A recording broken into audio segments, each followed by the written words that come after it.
ಇನ್ನು ಕೇವಲ 15 ದಿನಕ್ಕೆ ಸಿಎಂ ಸಿದ್ದರಾಮಯ್ಯ ರಿಸೈನ್ ಮಾಡ್ತಾರಾ? ಇದು ಸ್ವತಃ ಸಿಎಂ ಸಿದ್ದರಾಮಯ್ಯಗೂ ಬಿಗ್ ಶಾಕ್ ಇದೀಗ. ಇನ್ನು ಕೇವಲ 15 ದಿನಕ್ಕೆ ಸಿಎಂ ಸಿದ್ದರಾಮಯ್ಯ ರಿಸೈನ್.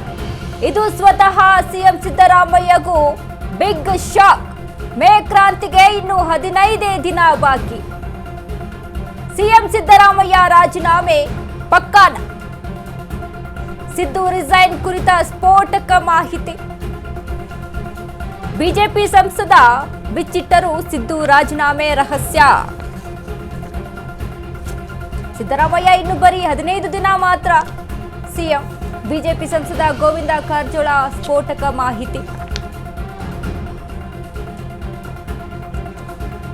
15 ದಿನ ಆದಮೇಲೆ ಸಿದ್ದು ಕುರ್ಚಿಯಿಂದ ಇಳಿತಾರೆ ಎಂದು ಕಾರಜೋಳ ಹೇಳ್ತಾರೆ. ಇನ್ನು ಕೇವಲ 15 ದಿನ ಮಾತ್ರ ಸಿಎಂ ಸ್ಥಾನದಲ್ಲಿರ್ತಾರ ಸಿದ್ದರಾಮಯ್ಯ ಅವರು. ಇದು ಸಿದ್ದರಾಮಯ್ಯ ಅವ್ರಿಗೂ ಶಾಕಿಂಗ್ ಸುದ್ದಿ. ಮೇ ಕ್ರಾಂತಿಗೆ ಇನ್ನು 15 ದಿನ ಮಾತ್ರ ಬಾಕಿ. ಸಿಎಂ ಸಿದ್ದರಾಮಯ್ಯ ರಾಜೀನಾಮೆ ಪಕ್ಕಾ ಆಗ್ಬಿಟ್ಟಿದ್ಯಾ? ಹಾಗಾದ್ರೆ ಸಿದ್ದು ರಿಸೈನ್ ಕುರಿತ ಸ್ಫೋಟಕ ಮಾಹಿತಿಯನ್ನ ಕೊಟ್ಟಿದ್ದಾರೆ ಬಿಜೆಪಿ ಸಂಸದ. ಸಿದ್ದರಾಮಯ್ಯ ಇನ್ನು ಬರೀ 15 ದಿನ ಮಾತ್ರ ಸರದಾರ.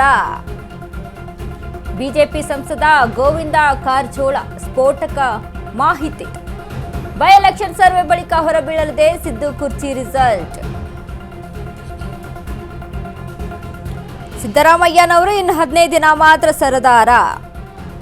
ಗೋವಿಂದ ಕಾರಜೋಳ ಅವರ ಹೇಳಿಕೆ ಇದೀಗ ಚರ್ಚೆ ಆಗ್ತಾ ಇದೆ. ಯಾಕಂದ್ರೆ ರಾಜಕೀಯವಾಗಿ ಈಗಾಗಲೇ ಚರ್ಚೆ ಆಗ್ತಾ ಇರುವಂತದ್ದೇನು ಮೇ ಕ್ರಾಂತಿ ಆಗುತ್ತೆ. ಸಿದ್ದರಾಮಯ್ಯ ಒಂದ್ ಕಡೆ ಡಿ.ಕೆ. ಶಿವಕುಮಾರ್ ಅವ್ರ ಡೇಟ್ ಏನು, ಮೇ 10 ಒಳಗಡೆ ನಮಗಿದ್ರ ಬಗ್ಗೆ ಕ್ಲಾರಿಟಿ ಕೊಡಬೇಕು ಅಂತ. ಇಲ್ಲಿ ಮೇ 10, ಮೇ 15, ಮೇ 20 ಯಾವ ಡೇಟಿಗೆ ಇದ್ರ ಬಗ್ಗೆ ಕ್ಲಾರಿಟಿ ಸಿಗುತ್ತೆ ಅನ್ನುವಂತ ಒಂದಿಷ್ಟು ಗೊಂದಲಗಳು ಇದಾವೆ. ಬಟ್ ಇದೀಗ ಗೋವಿಂದ ಕಾರಜೋಳ ಅವ್ರು ಹೇಳ್ತಾರೆ ಇನ್ನು 15 ದಿನ ಮಾತ್ರ ಸಿದ್ದರಾಮಯ್ಯ ಸರ್ದಾರರಾಗಿರ್ತಾರೆ, ಆಮೇಲೆ ಸಿಎಂ ಸ್ಥಾನಕ್ಕೆ ರಿಸೈನ್ ಮಾಡ್ತಾರೆ ಅಂತ. ಹಾಗಾದ್ರೆ ಗೋವಿಂದ ಕಾರಜೋಳ ಅವರ ಮಾತು ಎಷ್ಟು ಮಟ್ಟಿಗೆ ನಿಜ? ಇದು ಸ್ವತಃ ಸಿದ್ದರಾಮಯ್ಯ ಅವರಿಗೆ ಶಾಕು. ಮೇ ಅಲ್ಲಿ ಕ್ರಾಂತಿ ಆಗುತ್ತೆ ಅನ್ನುವಂಥ ವಿಚಾರಕ್ಕೆ ಸಂಬಂಧಪಟ್ಟಂತೆ ಮೇ ತಿಂಗಳ ಮೊದಲನೇ ಒಂದು ವಾರ ಇದೆಯಲ್ಲ, ಮೇ ತಿಂಗಳ ಮೊದಲನೇ ವಾರದಲ್ಲಿ ರಾಜಕೀಯವಾಗಿ ಎಂತೆಂಥ ದೊಡ್ಡ ದೊಡ್ಡ ಬೆಳವಣಿಗೆಗಳಾಗ್ತವೆ ಅನ್ನುವಂಥ ವಿಚಾರಕ್ಕೆ ಸಂಬಂಧಪಟ್ಟಂತೆ ಸಾಕಷ್ಟು ಕುತೂಹಲಗಳಿದ್ದಾವೆ. ಒಂದು ನೋಡಿ, ಮೇ 4ನೇ ತಾರೀಕು ಬೈ ಎಲೆಕ್ಷನ್ ರಿಸಲ್ಟು. ಅದಾದಮೇಲೆ ಮೇ 10 ಒಳಗಡೆ ಕ್ಲಾರಿಟಿ ಕೊಡಬೇಕು ಅನ್ನುವಂಥದ್ದು ಡಿ.ಕೆ. ಶಿವಕುಮಾರ್ ಅವರ ಮಾತು. ಮೇ 15ಕ್ಕೆ ಡಿ.ಕೆ.ಶಿ ಅವರ ಬರ್ತ್ಡೇ ದಿನ. ಡಿ.ಕೆ.ಶಿಗೆ ಸಿಹಿ ಸುದ್ದಿ ಸಿಕ್ಕಿರುತ್ತಾ ಅಷ್ಟರಲ್ಲಿ ಅನ್ನುವಂಥದ್ದು. ಬಟ್ ಒಂದು ಕಡೆ ಸಿದ್ದರಾಮಯ್ಯ ಟೀಮ್ ಸಹಿತ ಸಾಕಷ್ಟು ಕಸರತ್ತನ್ನ ನಡೆಸ್ತಾ ಇದೆ. ಈಗ ಗೋವಿಂದ ಕಾರಜೋಳ ಅವರ ಈ ಒಂದು ಹೇಳಿಕೆ ಎಲ್ಲವೂ ಕೂಡ ಸಾಕಷ್ಟು ಗೊಂದಲಮಯವಾಗಿದೆ.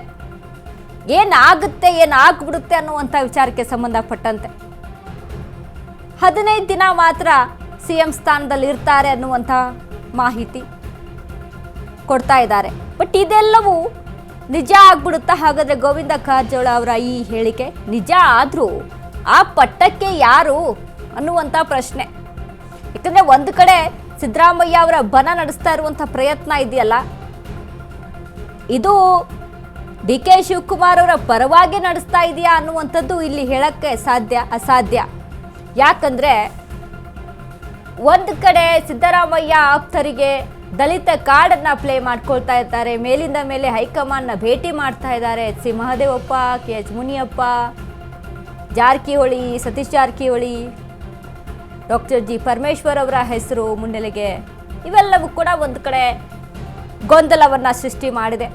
ಹಾಗಾಗಿ ಗೋವಿಂದ ಕಾರಜೋಳ ಅವರ ಈ ಒಂದು ಸ್ಟೇಟ್ಮೆಂಟು ಮತ್ತಷ್ಟು ದೊಡ್ಡ ಮಟ್ಟದ ಚರ್ಚೆಯನ್ನ ಹುಟ್ಟಿ ಹಾಕಿಸ್ತಾ ಇದೆ. ಈಗ ಮೇ 15ರವರೆಗೆ ಅಂದ್ರೆ ಇನ್ನು 15 ದಿನ ಮಾತ್ರ ಬಾಕಿ. ಅಷ್ಟರಲ್ಲಿ ಸಿದ್ದರಾಮಯ್ಯ ಅವರು ರಿಸೈನ್ ಮಾಡಿಬಿಡ್ತಾರೆ ಅನ್ನುವಂಥ ಹೇಳಿಕೆ ಏನಿದೆಯಲ್ಲ, ಇದನ್ನ ಸದ್ಯದ ಪರಿಸ್ಥಿತಿಯಲ್ಲಿ ಕಾಂಗ್ರೆಸ್ನಲ್ಲಿ ಆಗ್ತಾ ಇರುವಂತಹ ಬೆಳವಣಿಗೆಗಳನ್ನು ನಾವು ಗಮನಿಸಿ ಹೋದಂಥ ಸದ್ಯದ ಪರಿಸ್ಥಿತಿಗಳನ್ನು ನೋಡ್ಕೊಂಡು ಹೋಗ್ತಾ ಇದ್ರೆ ಗೋವಿಂದ ಕಾರಜೋಳ ಅವರ ಈ ಒಂದು ಹೇಳಿಕೆ ಸಹಿತ ನಂಬುವಂಥ ಸ್ಥಿತಿಯಲ್ಲಿ ಎಲ್ಲರೂ ಇರುವಂಥದ್ದು. ಯಾಕಂದರೆ ಮೇ ಕ್ರಾಂತಿ ಆಗುತ್ತೆ ಅನ್ನುವಂಥ ಏನು ಮಾತುಗಳು ಕೇಳಿ ಬರ್ತಾ ಇದೆ ಅಲ್ವಾ, ಇದರ ಒಂದು ಹಿನ್ನೆಲೆಯಲ್ಲಿ ನೋಡಬೇಕಾಗುತ್ತೆ.